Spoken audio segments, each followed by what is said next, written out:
Hi, my name is Kristen Chrisman, and I've been applying the Paradigm for Peace model to the Ukraine conflict. The Paradigm for Peace model has 7 categories of roots of violence, and we already discussed somewhat the category of life and safety, how the needs for life and safety can cause people to commit violence. Then the second category was power and freedom, and I did some essays on that. But then I kind of jumped out of the roots of violence categories for now, but I'll get back to them, and I went to the escalators of violence. In the model there are mental, legal, and physical escalators of violence. And this whole part 4 has been about the mental escalators of violence, because I find that the lack of truthfulness, the propaganda, is a huge escalator of antagonism towards Russia from the United States and other countries. And I think it's important to address these false biases. They can also be like the one we're going to talk about today has to do with wealth and fossil fuels. So this could also be talked about under the category of the root of violence, wealth, and we'll talk about it then also. But I'm mainly focusing on these biases that are really getting in the way and escalating conflict when it could be so easy. It wouldn't be that hard to come up with nonviolent conflict resolution if we had the truth of things. So this part is called Part 4O, Fossil Fuels and Rivalry. U.S. policymakers' addiction to the great game leads to violence, wastefulness, death, and destruction. And the great game is what people refer to they call the rivalry, to get access to the last remaining fossil fuels on Earth. It's called the Great Game. And all of these essays are kindly being posted on countercurrents.org. So if you'd like to see the sources, all the endnotes are on countercurrents.org. So we'll begin here, Part 4O, false bias number 15 we're on. And this false bias is as follows. U.S. policymakers are mentally balanced, spiritually healthy, intelligent individuals, far removed from dishonesty, greed, and the coveting of others' natural resources, who really care about freedom, democracy, and the well-being of you and I. That's the bias which I'll be writing against. U.S. propaganda paints Russia's military action in Georgia in 2008 as the usual U.S. propaganda drama of evil, aggressive Russia versus innocent, freedom-loving Georgia. However, in the last essay we talked about Georgia's ethnic conflict, NATO expansion into Georgia, and keen U.S. fossil fuel pipeline interests in Georgia that the U.S. media for some reason neglected to talk about. Perhaps because such facts would have exposed the good versus evil script as fraudulent. They might have shown aggressive U.S. interests in Georgia, and they might have made Russia's perspective more understandable. In fact, U.S. policymaker covert coveting of pipelines running through Georgia from Azerbaijan to Turkey may have been at the root of the reportedly U.S.-supported 2003 coup in Georgia, the militarization of Georgia, the push for Georgia's NATO membership, and what some consider the U.S.-NATO proxy war against Russia in Georgia and South Ossetia in 2008. Now keep in mind, Georgia can be paralleled to Ukraine. For just as NATO and U.S. fossil fuel goals in Georgia were kept out of the U.S. propaganda explanation for conflict in Georgia, they're also kept out of the U.S. propaganda explanation for conflict in Ukraine. In both cases, the U.S. media and policymaker machine just paints a picture of good and innocent, freedom-loving people versus evil Russia, and they entirely leave this out of it. So you can parallel the Georgia conflict to the Ukraine. Getting Ukraine to seek NATO membership required the U.S.-supported coup of 2014, and getting Georgia to accept U.S. pipeline deals and NATO membership also required a coup, the so-called Rose Revolution of 2003. According to investigative reporter Jeremy Scahill, it was the Bush administration that helped overthrow Georgia's President Eduard Shevardnadze. In Freeing the World to Death, William Bloom also described how U.S. policymakers and non-governmental organizations, NGOs, played an influential role in the 2003 coup in Georgia. He writes how U.S. foreign policymakers and agents of NGOs, quote, pass information and experience from one country to another. Thus, the Soros Organization, which has offices throughout the former Soviet Union, had people from Serbia who had been involved in the successful campaign to oust Slobodan Milosevic in 2000, share their experiences with people in Georgia who were seeking to oust Eduard Shevardnadze in 2003, and were likewise successful. This transfer of techniques, including an acclaimed video shown on Georgian independent television, was cited by participants in Georgia as playing a vital role in their toppling of Shevardnadze, end quote. According to the Chinese Foreign Ministry, which has detailed the involvement of the National Endowment for Democracy, NED, in numerous coups worldwide, NED played a role in the 2003 Georgia coup. Quote, NED planned and participated in the entire process from selecting opposition leaders and training the opposition to providing huge funds. After the revolution succeeded, NED continued to offer generous funds. In 2004 alone, NED provided nearly $540,000 US to 12 NGOs in Georgia, end quote. Well, why, one might wonder, would U.S. policymakers seek to topple Shevardnadze? Though formally a U.S. ally, Shevardnadze had committed what U.S. policymakers with immature psychologies always perceive as a sign of blasphemous malice. He'd increased his business with Russia. Shevardnadze's plans with Russia amounted to granting drilling and pipeline concessions to Russia and blocking U.S. policymakers' Caspian pipeline dream. Although we'd never raise our children to pout if someone else gained at their loss, U.S. policymakers evidently felt justified in supporting a coup in order to get their own way. Note the similarity with the situation in Ukraine, where the Ukrainian leader Viktor Yanukovych, who was going to make a deal with Russia, was toppled in a U.S.-supported coup and replaced by leaders willing to make deals with the European Union and NATO. According to U.S. policymakers, free and democratic equates simply to getting their way. And so in a free and democratic world, no one makes a trade or military deal with another nation without first getting permission from U.S. policymakers. As Scahill and Michael Clare write, it was the Clinton administration that began the pipeline project. But with corrupt, unstable regimes in power in the nations bordering the Caspian Sea, regimes influenced by U.S. policymakers' enemy Russia, as well as proximity to U.S. policymakers' enemy Iran, the project was risky. It wasn't until the Bush administration when, quote, oil executives were welcomed into the White House like cousins at a family reunion, end quote, that the project really took off and construction began in September 2002 of the pipeline through Georgia.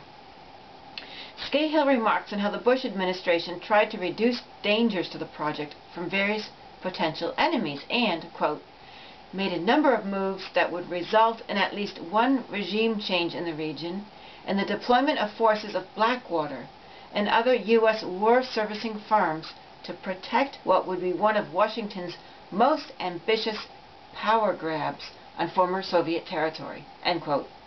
Notice that nothing was made of this ambitious power and land grab in the U.S. media, which only describes ambitious power and land grabs as being initiated by people like Putin.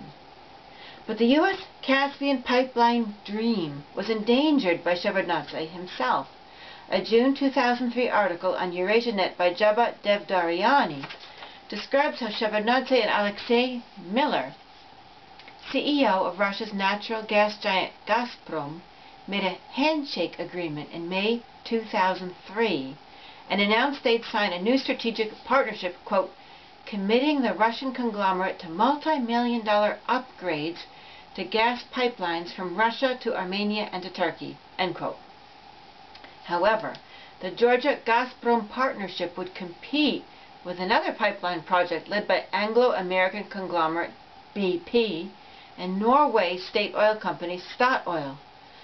From what I've read about pipelines online, I imagine that Devdaryani is referring to the Baku-Tbilisi-Ceyhan BTC pipeline, owned by a consortium of 11 companies, including BP, and the South Caucasus pipeline, owned by a consortium of 7 companies, including Statoil. U.S. Ambassador Richard Miles was concerned about the partnership's effect on these BP and Statoil pipelines, and so Stephen Mann, a senior advisor to Bush Jr. on Caspian Sea issues, flew to Georgia, evidently to prevent the finalization of the agreement between Georgia and Gazprom, since the U.S. government is paid by our tax dollars to labor for the goals of the fossil fuel industry. Tatiana Saharova of Neftegas.ru, Russia, also describes the cooperation agreement between Shevardnadze and Miller, an agreement that would involve the revitalization of 2 gas pipelines, one running from Russia to Georgia Ajara with a link to Turkey, the second running from Russia through Georgia to Armenia. She writes, quote, "Shortly after the announcement of the new cooperation, the United States of America reacted. U.S. Ambassador Richard Miles met members of the Georgian government to express its concern that Gazprom would hinder the Baku-Tbilisi-Erzurum and the Baku-Tbilisi-Ceyhan pipeline projects." On the 6th of June, Stephen Mann, the U.S. advisor on Caspian energy issues, even mentioned the issue during his talks with Eduard Shevardnadze. The Georgian president was reminded to omit any actions which could hamper the construction of the east-west links, end quote.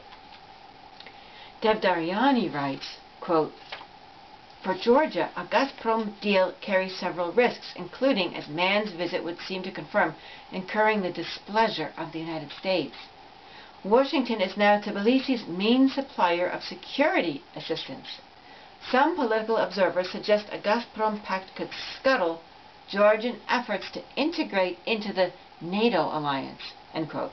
Note that incurring the displeasure of the United States actually means incurring the displeasure of certain Americans within certain social and business circles of the U.S. who create foreign policy to serve themselves. Yet Mann's apparent mission is precisely what Putin has been condemning in his speeches: the ability of the U.S. to bribe and intimidate foreign national leaders into obeying and serving U.S. policymakers. How can this power to interfere with another nation's economic policies and trade decisions possibly be considered democratic and loyal to the wishes and well-being of that nation's own people? Putin's point is buried out of sight in the U.S. media fiction that Putin is a war criminal seeking empire.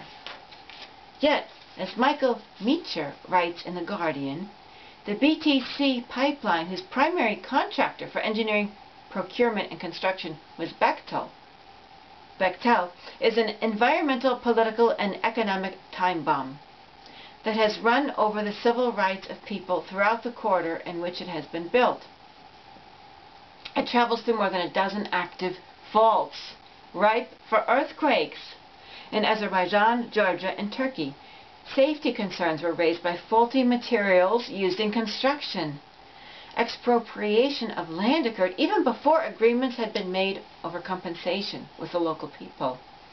Mineral spring sources are now jeopardized. And to top it off, the BTC consortium, quote, concluded an unprecedented agreement with the Turkish government that grants them a power over the corridor, overriding all environmental, social, human rights, or other laws.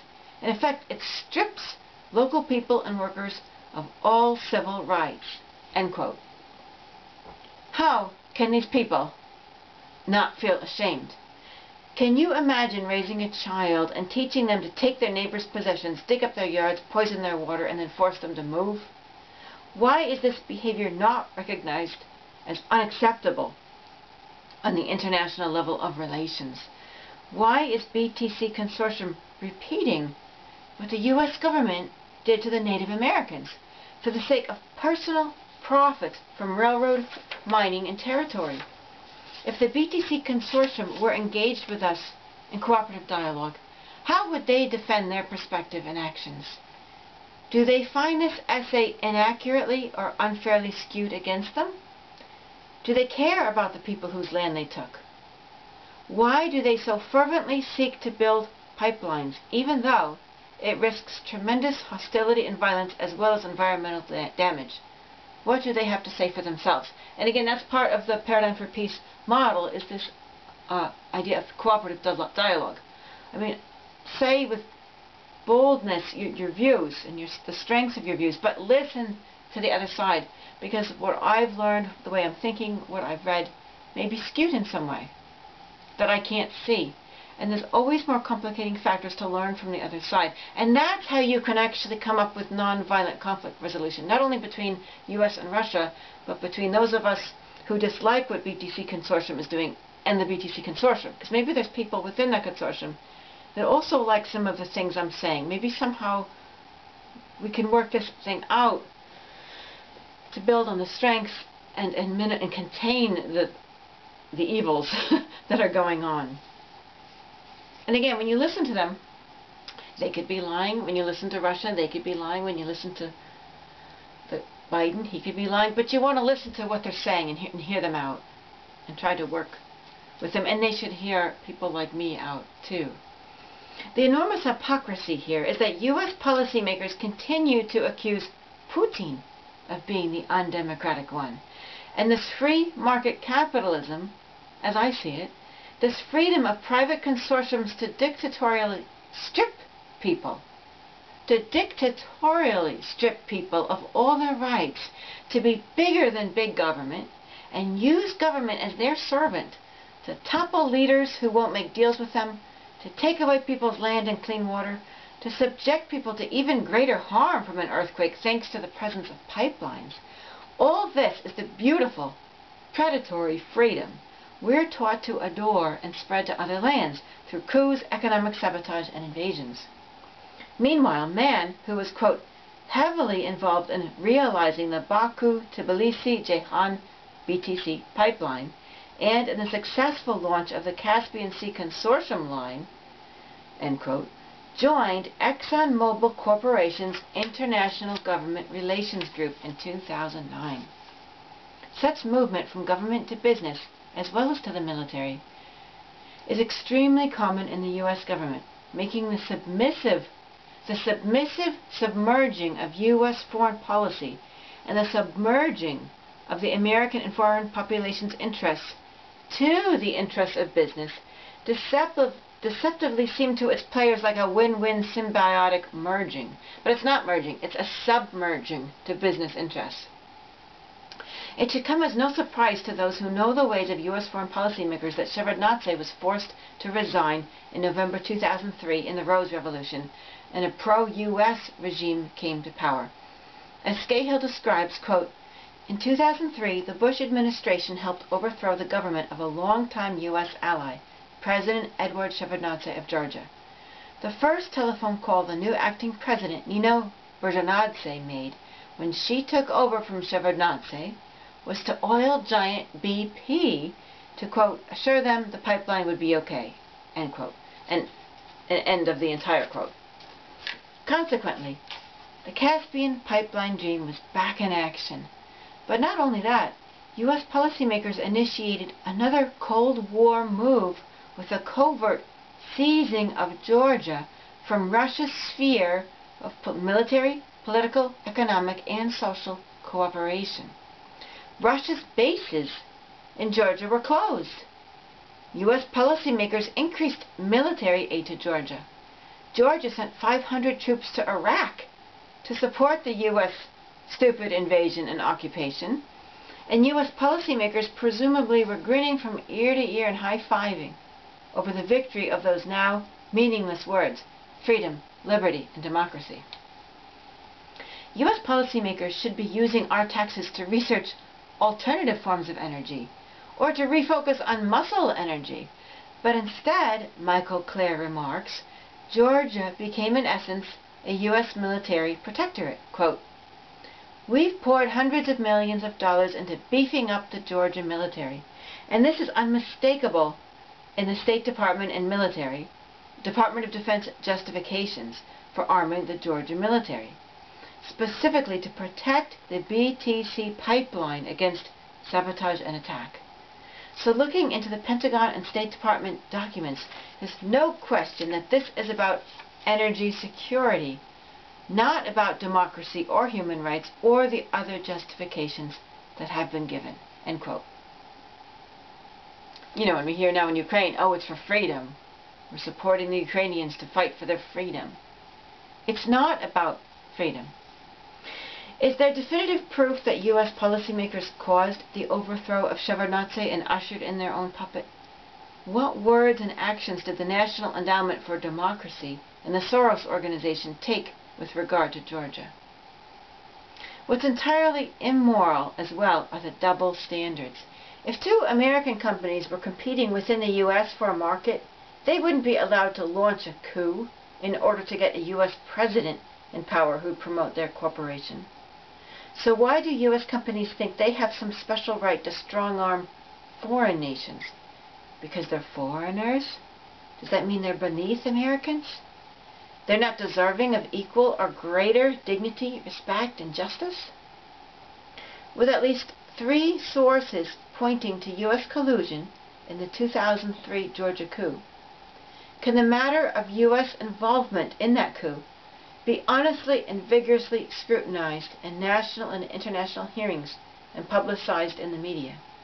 Since we're talking here about the political interference in the form of an actual physical coup, rather than political interference in the mild form of social media information targeting potential voters, can the topic of U.S. interference receive about 10,000 times more attention than the attention paid by U.S. policy and media makers to alleged Russian interference in the 2016 presidential campaigns? The degree of activity of greedy U.S. hands in the Caspian Sea region goes much further than that even, and includes, for example, the role of former Secretary of State James Baker as, quote, "a senior partner in the law firm of Baker Botts, which is deeply involved in the fight for the oil and gas of the Caspian Sea," quote, end quote, and also his role as, quote, "senior counselor to the powerful investment firm the Carlyle Group," end quote. Isn't it a major conflict of interest to have a person who's involved publicly with foreign policy also involved privately with investments in fossil fuels? Yet the personal compositions of U.S. administrations, the personnel compositions of U.S. administrations are based upon these very conflicts of interest. Baker was also sent out to talk with Shevardnadze in July 2003 about the necessity of having, quote, "free and fair elections," end quote, just months before Shevardnadze was overthrown. As Mark Ames reports on Democracy Now!, what was totally inconsistent and hypocritical about Baker's visit was that Georgia was one of the most democratic nations in the region, especially compared to the authoritarian and brutal regimes of Uzbekistan, Kyrgyzstan, and Azerbaijan. Ames states, quote, "in fact, Uzbekistan is known for boiling its dissidents alive. We have never complained about, or to this extent, we have not complained about massively rigged elections and democratic processes there," end quote. If Uzbekistan is boiling people and Georgia is more democratic than other nations in the area, why would Baker single out Georgia as a nation needing his admonition to hold free and fair elections? What was Baker really doing there? And you wonder what Pelosi's doing in Taiwan. Of course, elections, no matter how free and fair, are irrelevant and a total farce with regard to democracy if Georgia's policy decisions and national leaders are forced upon it by U.S. policymakers. Yet even the free and fair elections bit seemed to be a cloak to disguise the real motivation for the visit. U.S. foreign policymakers were angry that Shevardnadze had decided to sell a large portion of the energy grid and system to Russia. And so, the U.S. decided Shevardnadze would have to go. Was Baker sent there to threaten or bribe Shevardnadze or to work on his ouster? Whether or not U.S. policymakers were definitively involved in engaging in mafia-like practices to make Georgia's government behave the way it wanted, shouldn't hostility, coups, and invasions provoked by rivalry for fossil fuel access be a matter for the International Criminal Court or some sort of natural resources sharing and conservation nonviolent conflict resolution program? Shouldn't U.S. foreign policymakers be old enough to handle the issue of sharing resources in a mature way? Can't it all be done fairly, taking into account the various needs of various nations and of the environment? Why this shameful me-first behavior? Aren't U.S. fossil fuel corporations wealthy enough? And why on earth is anyone even engaged in trying to access more fossil fuels when Greenland is melting, sea levels are rising, and land and ocean habitats are being irreparably destroyed by pollution? And that's a topic we'll go into further in the next essay. But notice the role of NATO in all this. The NATO alliance seems to require of Georgia, as it did with Ukraine, the severing of major economic ties with Russia. How convenient for the U.S. fossil fuel industry. Again, while we'd never raise our children to require their friends to cut off relations with other people, we'd never teach them to demand of their friends that they exchange words and gifts only with people of their own choosing. U.S. foreign policymakers, with their control mania, evidently believe they have this right, and that it is smart and clever of them to push this rule onto other nations. From what I can see, NATO, like its master, the U.S. government, does not allow any nation to be friends with both itself and with Russia.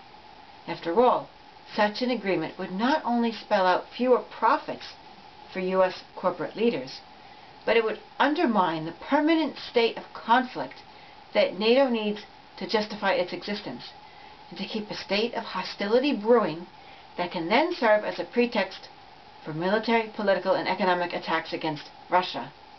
Sounds like NATO is more than just an innocent defensive military organization now, doesn't it? It seems to be more of a weaponized tool to serve the expanding aggression of the greedy, the obsessively anxious, and the pathologically control-oriented.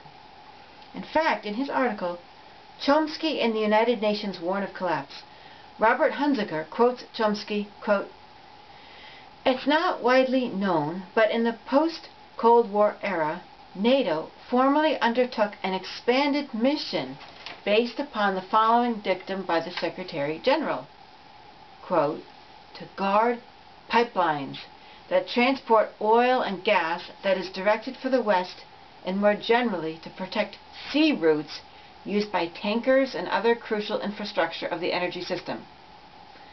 End of his quote and end of the quote. So NATO isn't just about protecting Europe, the US, and Canada. It's about defending any pipelines that these nations have built anywhere in the world, and, apparently, defending any pipelines that these nations want to build anywhere in the world. Thus, the need to topple Shevardnadze so that the U.S., not Russia, could build the pipeline, thus the free rein to interfere worldwide. If anyone's looking for a recipe for continuous war, this is it. Once Georgia had the U.S. pipeline in the pipeline, Georgia could join NATO, because NATO, as the strong arm of the greedy, now had a compelling reason to want Georgia under its protection and in its clone empire. Notice that NATO's mission does not seem to be subject to any sort of popular evaluation, popular democratic control, or voter opinion in the form of a referendum. NATO is out of our pathetically weak democratic reach, despite the fact that NATO is laughably advertised as a force promoting democracy. What do NATO officials have to say about this? What is their perspective? How would they defend their actions?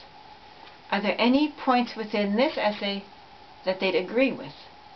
What do they disagree with? While wanting to protect pipelines may seem reasonable at first glance, you have to question why they're in such need of protection. What type of conflict and hostility was provoked by building and possessing those pipelines? If the pre-pipeline construction conflicts were resolved fairly, rather than muscling and bribing and cooing and expropriating one's way to victory and getting one's own pipelines in place, maybe one wouldn't have to hire NATO and hire private military contractors such as Blackwater to protect the damn pipelines from people who are angry they were built. Isn't the desperate need for security an indicator that enormous problems in human relations, justice, and democracy are being trampled to the point that hostility is evoked? Again, what is NATO's opinion about this? What is the Pentagon's opinion? Do they perhaps agree that forcing projects upon other lands is a recipe for unnecessary hostility? And it's important to find out what are the opinions of all the people on different levels within NATO and within the Pentagon. Because so often I see this time and time again in my research. There's so much disagreement within these organizations. But those people who like to dominate other countries also like to dominate their co-workers within the Pentagon, within the NATO, within the CIA. And they muscle, they strong-arm the Americans. They intimidate them, silence them, fire them. So those people who disagree and might agree with the things I'm saying are silenced. We've got to find out the variety of opinions within NATO and within Pentagon, not just the opinion that's forced upon the entire organization in the name of unity, which is not unity, it's forced agreement. Nations, governments, and pirates used to battle over trade routes centuries ago. England and France waged deadly battles over ownership of North America and its resources. They didn't care that they were sucking the local Native Americans and New England settlers into their wars. That's why there was a lot of conflict, in fact, in New England. It was because of these stupid wars between England and France that these people were getting sucked into. They didn't care that beavers were dying just for their pelts for European hats and the fur trade. The sugar trade was another profitable industry that provoked strong armed tactics and violence in Hawaii and Cuba on the part of a U.S. government-business alliance. Greed for profits blinded hearts and minds to the suffering and injustice of their actions. And now, since about World War II, fossil fuels have been considered by U.S. policymakers to be a topic worth fighting over.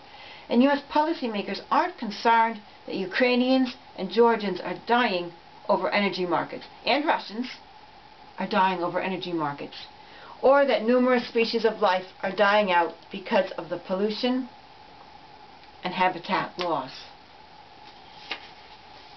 Quite frankly, if having pipelines and other possessions abroad is developed at the cost of the environment and at the cost of people's lives, if having pipelines and possessions abroad becomes an excuse for having military power abroad to protect those pipelines and possessions, then I suggest not having pipelines and possessions abroad at all.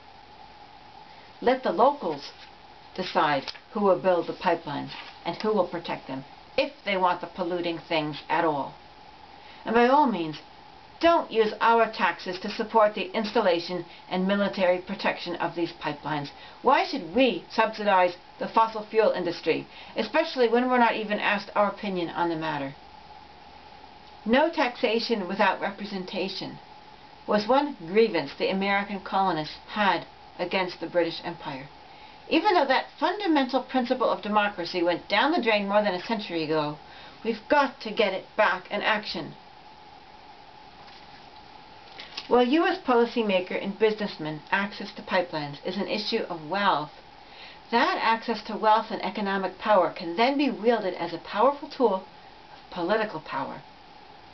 U.S. policymakers seem to glory in their ability to sanction other nations literally to death, to use their power over finances, trade, and resources to strangle another nation's people, as it did quite lethally to Iraqi men, women, and children for more than a decade after the Persian Gulf War, or simply to make another nation's economy scream in order to promote unrest, a violent coup, and subsequent decades of brutality, as it did to Chile. But while U.S. policymakers consider it moral and responsible for them to have the ability to wreak economic havoc on other nations in order to make them obey U.S. policymaker instructions. They seem to consider it dangerous and barbaric for another nation, such as Russia, to ever have anything close to this power, or even to have the basic power to fend off U.S. policymaker attempts to kill it economically. Any nation that's economically independent from the U.S. government, any nation that can't be terribly hurt economically by the U.S. government, seems to be a threat to U.S. policymakers. And we can get their opinion on that. Do they agree with me or not? For example, past efforts by Latin American nations to create their own regional bank along with regional economic independence from the U.S. government seem to be perceived as threatening and unruly by U.S. policymakers. At least the dominant U.S. policymakers. If U.S. policymakers were here, perhaps they'd have another perspective on this, which we should listen to. But this constant U.S. emphasis on the beauty of trade and economic interdependence, rather than economic self-sufficiency, seems to be more a desire for U.S. economic independence, with all other nations economically dependent upon the U.S., and perhaps militarily dependent upon NATO. Such dependence enables the U.S. government to wield powerful control over others. Accordingly, U.S. policymakers are very uneasy about Russia's control over Europe's gas market, not only for reasons of profit, but because this control is considered to diminish some of NATO's power over Europe. Michael Clare explains in 2008 that Russia's Gazprom, quote, delivers something like 1/4 of Europe's natural gas, and if Gazprom has its way, it will double the amount of natural gas it supplies to Europe. This has many Europeans and the United States deeply worried, because it kind of undercuts NATO's independence. So, under American prodding, Europe has plans to build an alternative energy natural gas system called Nabucco, end quote. Of course, since NATO is continually expanding, it will then require that the nations to which it expands have nothing to do with Russia economically. So not only does NATO clearly reject any form of a military balance of power in Europe between the U.S. and Russia, it also seeks economic domination in all of Europe. Yet, while the pathologically insecure may incessantly seek excessive control over others and think that such control gives them security, it's actually a balance of military and economic power that can best provide mutual feelings of safety and a reduction of hostility. It seems to me that in NATO's mind the Cold War is still going on, and it must be kept alive until Russia is under NATO's control. Nothing will reduce U.S.-NATO anxiety about Russia until Russia is no longer sovereign, but is a puppet of U.S. and NATO. In fact, this seems to be the general U.S. policymaker mental formula with regard to every nation. If they're not doing exactly what the U.S. and NATO wants, they must be destroyed.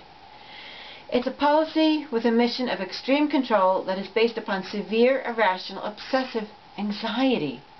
But again, we've seen this dangerously unhealthy mentality in power since the first U.S. foreign policy towards the Native Americans. Put them on a reservation or kill them. Clare points out that just as the Bush Jr. administration is deeply a part of the oil industry, Russia's leadership is also, quote, tied to its energy infrastructure, end quote. And Dmitry Medvedev, Russia's president at the time, is the former head of Gazprom. Clare remarks, quote, and it is the ambition of the Russian leadership, especially Vladimir Putin, to dominate the flow of oil and natural gas from the Caspian Sea to Europe, so they could maximize the profit and the political advantage of dominating the flow of Caspian energy to Europe. And by building these alternate pipelines, the U.S. is trying to undercut Russia's political and economic power in Europe. That's what this is all about. It's a geopolitical contest between the U.S. and Russia for influence in Europe, end quote. Ambition comes across as a bad word, but it seems only logical for Russia, which is a part of both Europe and Asia, to dominate Europe's market more than the U.S. It's not as though Russia were trying to dominate pipelines in Mexico. So why risk fracking to make liquefied natural gas, LNG. The liquefaction process releases massive amounts of greenhouse gases. Then ship it across thousands of miles of ocean, risking an environmental disaster, to get it to Europe, when Russia is right next door to Europe, without an ocean in between. It's bad enough to engage in fracking with its infamous wastewater containing arsenic, lead, chlorine, and mercury that can contaminate drinking water. But why, when the U.S. used to be struggling with the need to import fuel, to be reliant upon foreign nations for fossil fuels, does the U.S. now insist upon becoming an energy exporter? Why always this complicated need to expand international trade instead of encouraging self-sufficiency within each nation or region? Is the ulterior motive to use more fossil fuels? Is the ulterior motive to use more fossil fuels to run the ships and airplanes across the ocean? Or is it to gain political and economic power over other nations? The U.S. government wanted to shut down the Russian-German natural gas pipeline Nord Stream 2 years before the 2022 Russian invasion of Ukraine, presumably to help U.S. businesses kick Russia out of the European gas market and promote U.S. fracked liquefied natural gas. But it was John D. Rockefeller who first sought to knock Russia out of Europe's energy market. He'd already ruthlessly driven over his American competitors. So he began to sell oil at cheap prices to Europe to undercut Russia. Then he sold it at high prices to Americans to bring in more profit. With great American patriotic spirit, he borrowed cheaper Russian oil from American consumers. And then, to top it off, giving birth to the spirit of American propaganda today, Rockefeller spread rumors questioning the safety of Russian oil. It's unfortunate that his addictions for the never-ending growth of wealth and control, and his company's descendants, including ExxonMobil, continue to drive U.S. foreign policy. The U.S. has been deceitfully painting the growth of LNG exports to Europe as a rescue mission to save Europe from dependency upon Russia, as if it's just heavenly to instead be dependent upon companies like ExxonMobil and Texaco Chevron, who deny climate change. On what basis should Europe feel more at ease with dependency upon U.S. energy suppliers than Russian? Are we supposed to believe that U.S. policymakers wouldn't use control over Europe's energy market to expand their own political and economic power over Europe? To manipulate the politics of Europe? To repress some European voices while catering to others? And to pursue the destruction of Russia's sovereignty? Incidentally, LNG companies from Louisiana and Texas are quite pleased that, due to current hostilities, their LNG exports are higher than ever. What's infuriating is that U.S. policymakers pursue their aggressive, pushy tactics in seeking control over resources under other nations' feet. And not only do they have no consideration for the wishes of the people of other nations, but they don't even ask Americans their opinion. It's yet one more major piece of evidence that we live in a plutocracy and not a democracy. This is not only disappointing, but it's hypocritical, given the fact that American children and adults are falsely taught we live in a democracy, and that our wars are to promote democracy and freedom. Most of all, U.S. policymakers push for control of fossil fuels, which underlies actions both in Ukraine and Georgia, is downright dangerous. They call this rivalry to control the remaining fossil fuels the Great Game. There's nothing great about it. It's a very stupid game, which many of us don't want to play. Recall in the previous essay the description of these U.S. policymakers as playing a board game. Even before I knew about the Great Game, it seemed like they're playing a board game, where they perceive opponents as nothing more than a game piece, without heart, mind, and spirit. Where their conception of themselves also seems two-dimensional, like the two dimensions of the board game, without heart, mind, and spirit, and where their goal is merely to win a competition for money and power. There are plenty of us still alive who have heart, mind, and spirit, who are not obsessed with rivalry, who still are capable of seeing the big picture of life, not some narrow-minded, obsessive, great game. We need to be represented by three-dimensional policymakers who are doing much more than playing a game, who are not playing this game at all, who have heart, mind, and spirit, and who cherish the hearts, mind, and spirits not only of the American population, but of all the peoples and other species and the lands they wish to conquer. Without such representation, we are governed by fools who believe winning the great game is more important than love, joy, peace for all, and life. Thank you very, very much.